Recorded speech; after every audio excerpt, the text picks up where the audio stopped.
시편 76편 76편입니다. 오늘 26일 화요일. 오늘 본문을 2번 읽겠는데 설교 중에 같이 읽어가도록 하겠습니다. 여러분, 우리들에게 기억되고 혹은 우리 누군가는 기억하고 있을 거예요. 그 순간을 또 기대되는 가장 단순하고 그리고 가장 일상적이고 가장 평범한, 그렇지만 가장 이상적인 평화의 시간이 있다면 그런 걸 것 같아요. 어머니가 저도 아직도 엄마라고 부르는데, 엄마가 이제 부엌에서 아주 즐거운 표정으로 저녁 식사를 이렇게 준비하죠. 탁탁탁탁탁 하고 뭐 음식이 팍 끓고 또 제일 이제 맛있는 소리가 이제 뭔가 후라이팬에 이렇게 튀겨지는 소리가 이렇게 나고, 냄새가 이렇게 맛있는 냄새가 이렇게 이렇게 코에 들어오죠. 이제 음식 냄새가 마음을 설레게 하고, 하루 종일 성실하게 땀 흘려서 열심히 일하신 아버지가 적절한 시간에 딱 맞춰서 들어오시고 말끔히 씻고 식탁에 앉아서 이제 안부를 이렇게 묻고 반갑게 서로를 맞이하고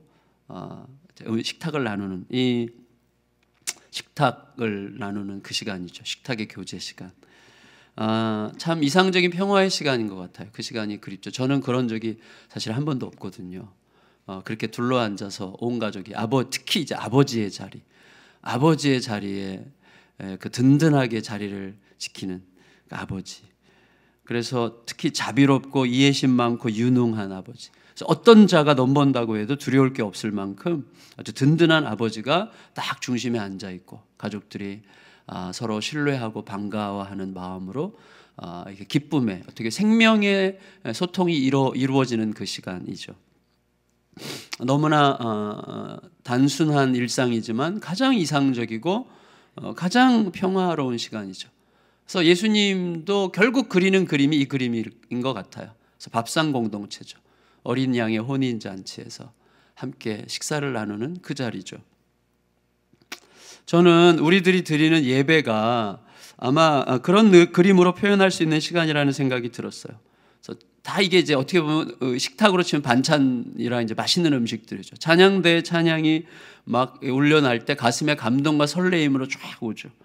그리고 기도자의 기도가 우리들의 마음속에 질서를 잡아주고 평안을 주고, 맞습니다 주님, 이렇게 공감을 불러일으키고, 선포되는 말씀 속에서 하나님의 영광을 보게 되고, 그러는 동안에 우리의 영혼과 육체가 그 자리에 임재하신 그 하나님의 임재를 강력하게 느끼는 거죠. 그래서 뭐가 꽉 찬 거죠. 아버지가 그 자리에 계신 거죠. 가장 자비롭고 가장 유능하신 아버지가 그 자리에 딱 앉아 계신 거죠. 그때 우리는 어떤 것도 두렵지 않아요. 어떤 것도 부럽지 않아요. 그런 만족감으로 충만해지고, 그 다음에 어떻게 되죠? 내 마음에 여유가 생겨서 누군가를 받아들일 수 있는 힘이 생기죠.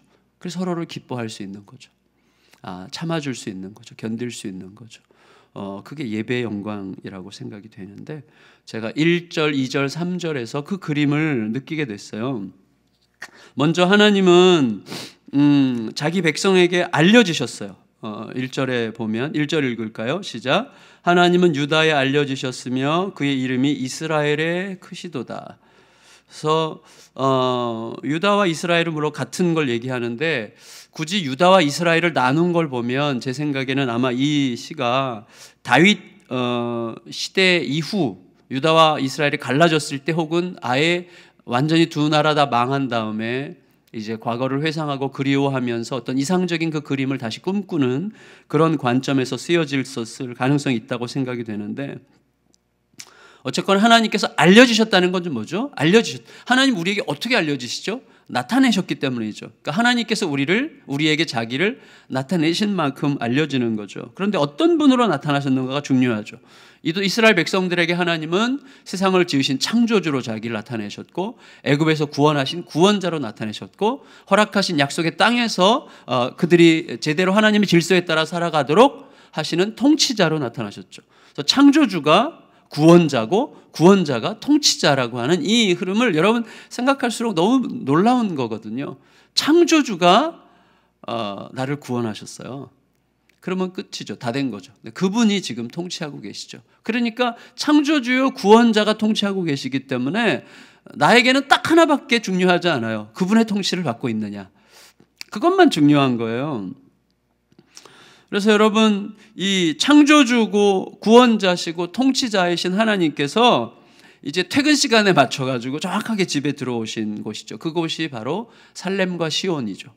예루살렘 성전을 상징하죠. 2절 읽겠습니다. 2절 시작. 그의 장막은 살렘에 있으며 그의 처소는 시온에 있도다. 예, 살렘은 예루살렘의 옛 이름이잖아요. 시온은 똑같이 예루살렘을 가리키는데 예루살렘의 하나의 어떤 신학적인 그림이죠. 그래서 가장 이상적인 하나님이 임재하시고 하나님이 임재 가운데 평화를 누리고 마음의 내적 질서가 가득하고 그래서 충만함, 어떤 것도 두렵지도 않고 부럽지 않은 이 충만함이 있는 그곳으로 안내하는 그곳이죠. 그곳. 그게 이제 시온이죠. 아주 신학적이고 아름다운 하나의 영상이라고 할 수 있겠는데 살렘과 시온에 살렘에 그의 장막을 펼치셨어요. 함께 거기 거하시죠. 그리고 처소 하나님께서 이제 밥상 공동체를 이루시는 그곳이 바로 시온에 있도다 이렇게 이제 노래하고 있는 거죠. 바로 예배의 자리예요. 하나님은 창조주로서 구원자로서 통치자로서 자기 백성과 소통하시고 자기 백성의 안부를 물으시고 어떻게 살았니 이렇게 물으시고 그 다음에 하나님의 백성은 그 자리에 함께 하신 하나님께 자기 형편을 고하고 하나님의 위로와 보호하심을 약속받고 이게 예배잖아요. 오늘도 그런 일이 우리 가운데 일어나기를 예배 시간마다 그런 일들이 우리의 마음에서 일어나기를 축복합니다. 이게 영광이죠. 너무나 아름다운 영광이죠. 따라서 그 예배의 자리에서는 전쟁의 긴장감이 없는 거예요. 전쟁의 긴장감. 사실은 예배 자리에 이렇게 들어올 때 우리 전쟁의 긴장감이 있잖아요. 특히 예배 드리러 올 때 이제 부부 사이에 뭔가 이렇게 실갱이가 있을 때가 많아요. 막 쨍하고 이런 거. 그 전쟁의 긴장감. 또 우리 말 안 듣는 그 자식 새끼 때문에 막 머리 전쟁의 긴장감이 있죠. 이걸 어떻게 잡지? 뭐 이렇게 전쟁의 긴장감. 또 나랑 깨진 관계 속에 있는 그 인간의 뒤통수가 저기서 보이고. 또 뭐 이제 그런 거죠. 어떤 분들은 여기 교회에 딱 누가 데리고 왔는데 오자마자 정말 자기가 평소에 마음에 안 드는 인간을 딱 본 거예요. 자기 관점이죠. 그 다음부터 안 나온다고 제가 며칠 전에 들었는데 처음 온 날부터 이제 딱 보고 안 나온다. 그게 다 전쟁이죠. 이렇게 전쟁들이 있는 거죠. 그런데 여러분, 이 예배를 통해서 이렇게 이게 회복이 되면 내 마음이 그렇게 회복이 되면 전쟁의 긴장감이 다 사라져요. 예. 그래서 3절에 이렇게 얘기하는 거죠. 3절 시작. 거기에서 그가 화살과 방패와 칼과 전쟁을 없이 하셨도다. 예배 자리에 무슨 전쟁이 있겠어요? 시온에서 살렘에서 하나님이 좌정하여 계시는데 무슨 전쟁이 있겠어요? 근데 우리 속에 전쟁이 있죠. 내가 좀 우쭐한 마음으로 누군가를 이렇게 하고 또 거기 눌리지 않으려고 막 이렇게 하고 뭐 이런 거 그런 거 있죠. 그런 긴장. 그래서 여러분 그런 진짜 예배가 이루어지면 전쟁의 긴장은 사라지고 전능하신 왕이 나의 아버지로 경험되는 그 복된 시간이 있는 거죠. 그 복된 시간을 통해서 하나님의 백성들은 그야말로 아무것도 두렵지 않고 아무것도 부럽지 않는 그리고 서러움은 사라지고 만족과 안식이 찾아오는 그런 시간이 임하는 거죠. 그 다음에 이제 예배의 자리를 떠나서 삶의 현장으로 가요. 그럼 거기는 진짜 전쟁터죠. 삶의 현장으로 가요. 치열한 전쟁터예요. 서러움과 억울함과 억압받는 눌림과 긴장으로 가득한 자리예요. 그렇지만 이 지금 시인은 이미 예배자의 자리에서 아무것도 두렵지 않고 아무것도 부럽지 않고 서럽지 않은 이 만족과 배부름을 얻었어요. 예배 시간을 통해서. 그래서 그 치열한 현장에서도 이렇게 고백할 수 있게 된 거예요.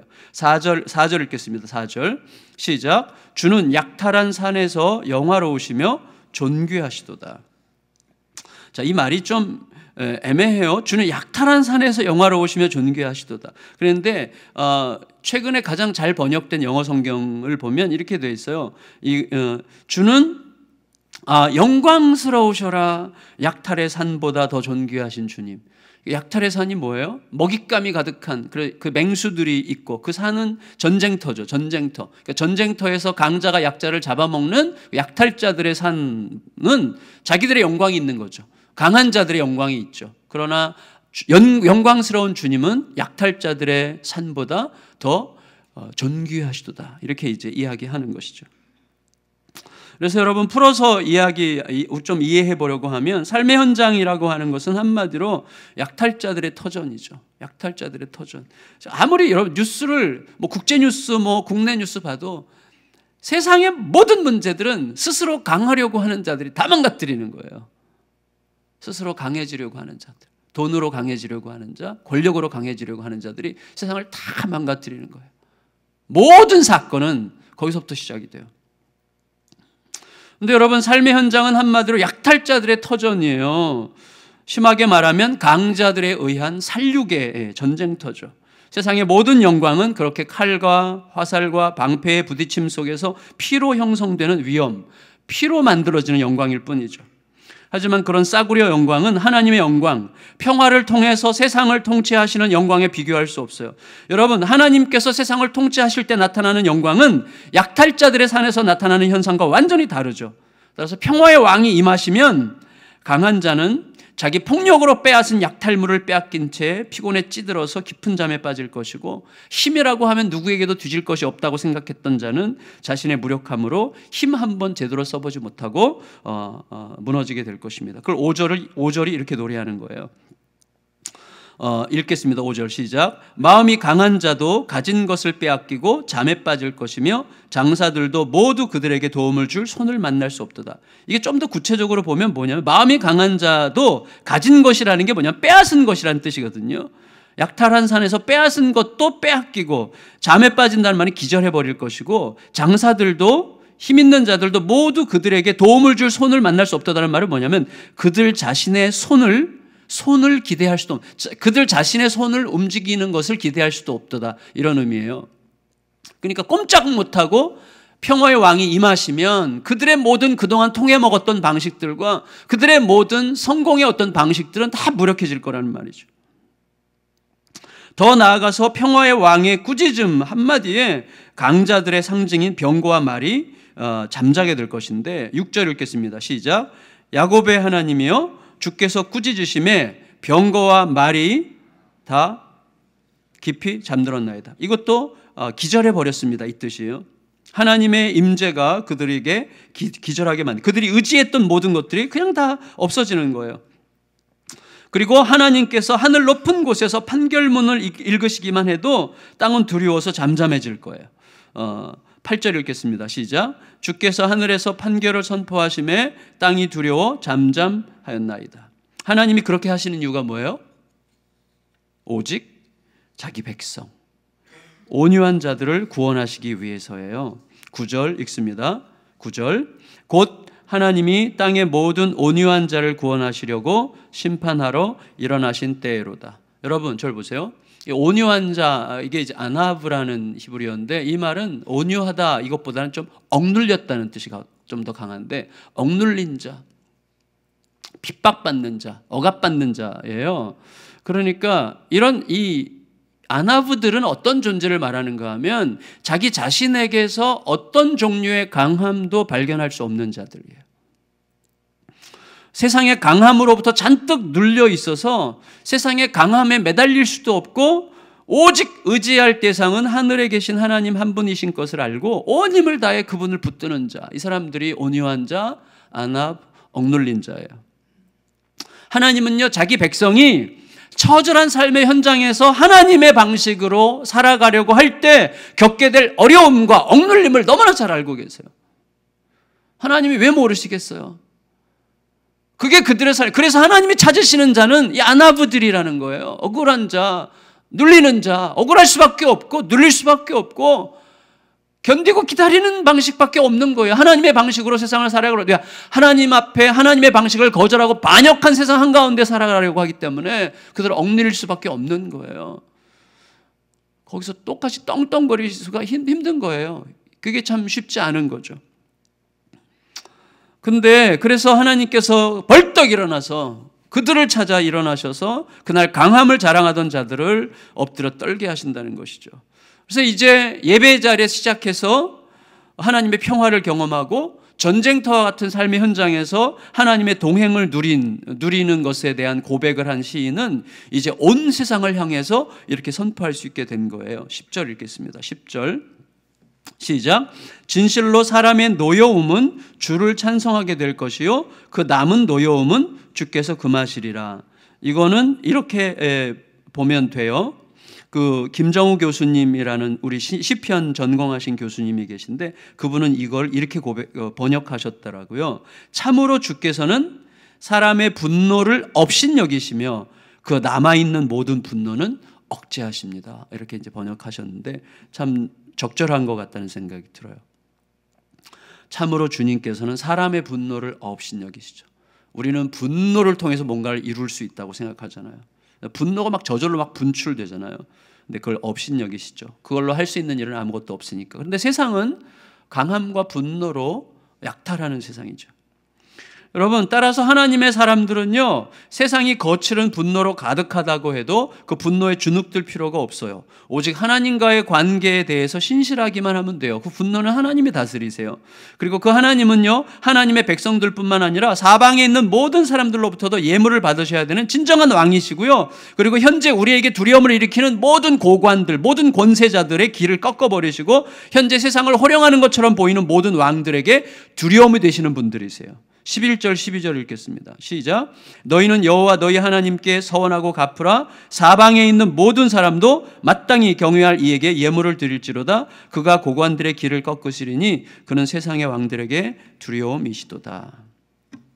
그러니까 여러분, 이제 시편 76편을 다시 한번 읽겠는데 이런 방식으로 읽겠어요. 대충 이제 다 마음에 제가 말씀을 드리려고 하는 의도를 아셨을 텐데, 하나님에 대한 인식, 우리가 하나님을 이해하고 하나님을 알아가는 그 하나님에 대한 인식을 시편 76편이 어떻게 자연스럽게 이렇게 확장해 가고 있어요. 그래서 예배의 자리에서 삶의 자리로, 삶의 자리에서 온 세상을 향한 인식으로 이렇게 확장해 가고 계시는 것이죠. 그러니까 하나님에 대한 이해가 점점 확장되어 갈수록 우리 세상을 바라보는 우리들의 마음은 훨씬 더 질서정연하고 정돈되어 있고 든든하죠.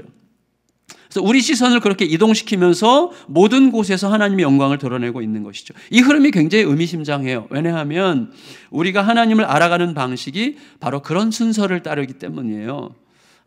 우리는 먼저 예배의 자리에서 하나님을 만나죠. 살렘에서, 시온에서 예배 중에 임하는 하나님의 은혜와 함께 하나님이 경험되죠. 우리들의 가슴 속에. 예배 중에 찬송과 말씀과 기도 중에 임하시는 하나님의 은혜는요, 내 곤고한 삶이 곤고하다는 건 뭐죠? 막 복잡한 미로와 같이 뭔가 복잡하게 얽혀 들어가죠. 그래서 뭔가 이렇게 알 것 같지만 또 모르는, 뭐가 복잡한, 너무 복잡해, 너무 힘들어, 이런 느낌을 주는, 뭐가 복잡한 미로와 같은 내 삶의 한가운데를 헤집고 들어오셔가지고 그 말씀과 권세로 내 삶을 설명해 주시죠. 내 삶을 설명해 주시죠. 우리가 요새 이제 그 QTN 하다 보니까 그 단어를 많이들 쓰는데 내 삶이 해석되게 하시죠. 그 다음에 뭐예요? 그래서 정돈이 되는 거죠. 예배 중에 임하는 은혜예요. 막 복잡하고 이해가 안 되고 힘들어 죽겠는데 예배 중에 하나님께서 그 틈을 비집고 들어오셔서 이거야, 내가 하는 거야, 두려워하지 마. 그리고 이렇게 우리의 마음을 굉장히 아주 심플하게 다듬어 주시면서 설명이 되게 하신단 말이에요. 그리고 나서 어떻게 우리들의 마음속에서 그렇게 되면 어떻게 되죠? 누군가를 향한 화살과 칼이 제거되죠. 자기를 방어하려고 했던 방패도 내려놓게 되죠. 얼마나 많은 방어 기제들이 우리 가운데 있습니까? 아주 어떤 때는 저 같은 경우 보면 굉장히 겸손한 척하는 방어 기제, 막 굉장히 관대한 척하는 방어 기제, 별의별 방어 기제가 많은데, 그런 방패들이 우리 굉장히 많죠.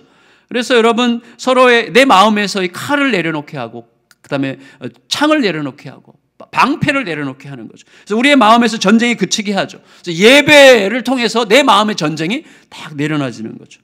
그렇게 하나님은 우리들의 삶 안으로 깊이 들어오시고 우리는 평화를 누리는 거예요.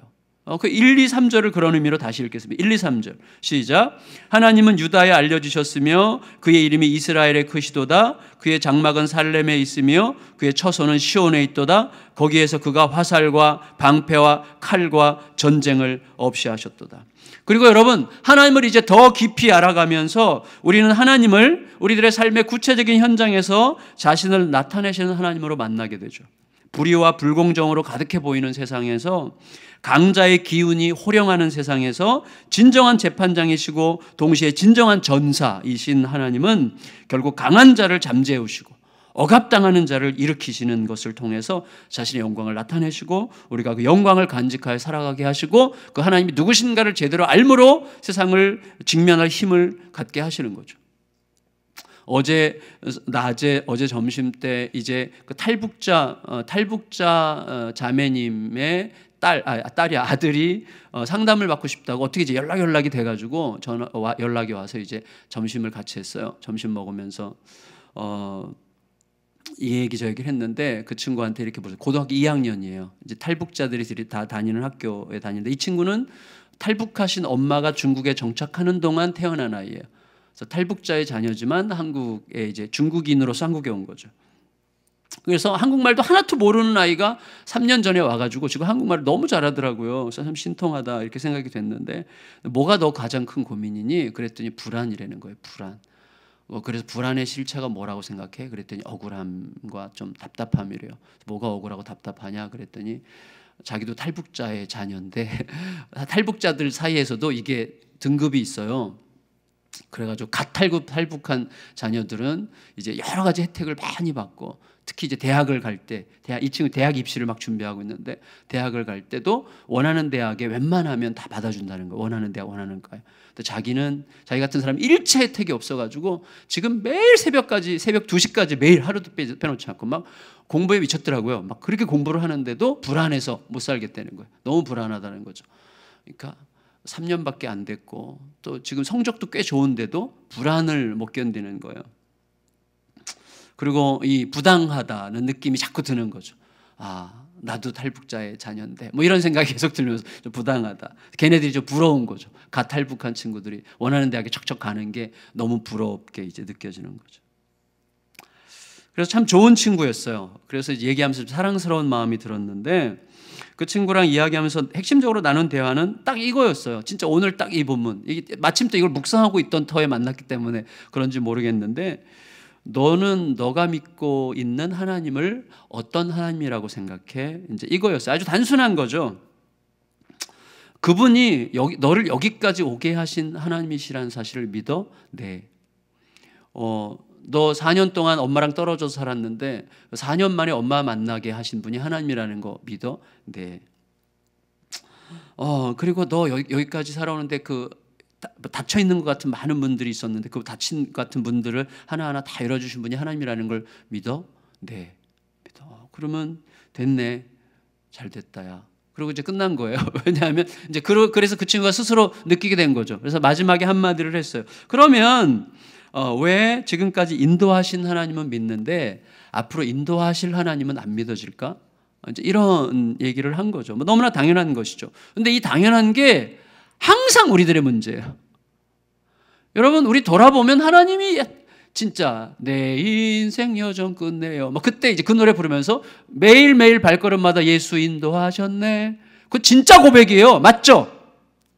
아닌 분은 벌떡 일어나 보세요. 맞잖아요. 다 이거 진짜 고백이에요. 돌아보면 다 걸음걸음마다 다 인도하신 거예요.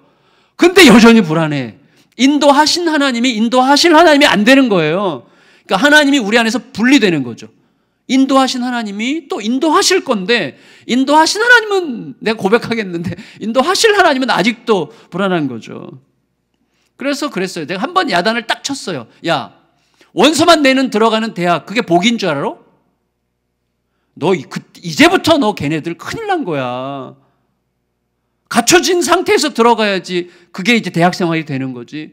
원서만 냈는다고 들어갔는데 그게 무슨 복이야. 이제부터 그 아이들은 큰 시험에 빠진 거야.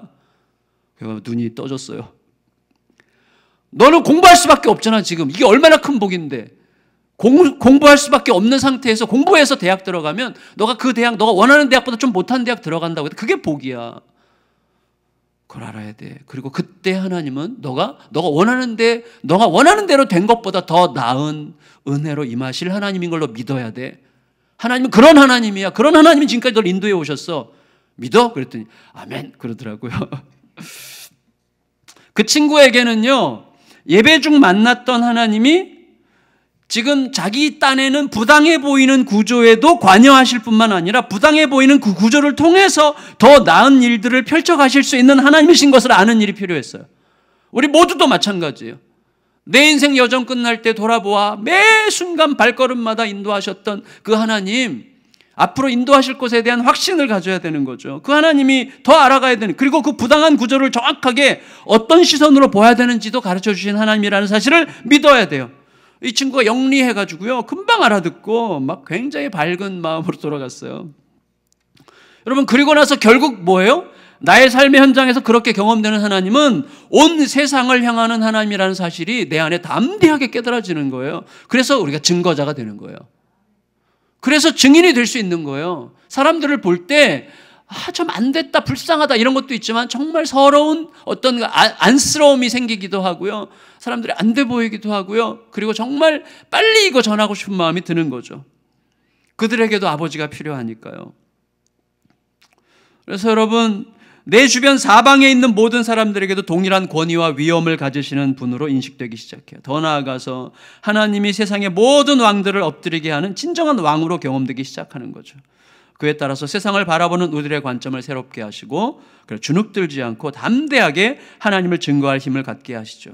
사람들에게 그 하나님을 자꾸 더 증거하고 싶게 되는 거예요. 그런 마음으로 4절부터 12절을 한 번 더 읽겠습니다. 4절부터 12절 시작. 주는 약탈한 산에서 영화로우시며 존귀하시도다. 마음이 강한 자도 가진 것을 빼앗기고 잠에 빠질 것이며 장사들도 모두 그들에게 도움을 줄 손을 만날 수 없도다.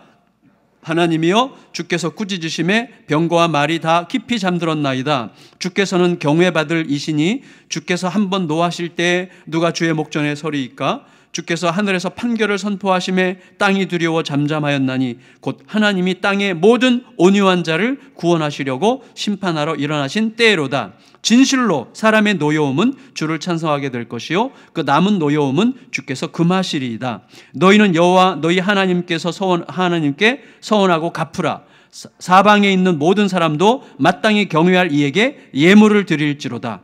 그가 고관들의 길을 꺾으시리니 그는 세상의 왕들에게 두려움이시로다. 아멘.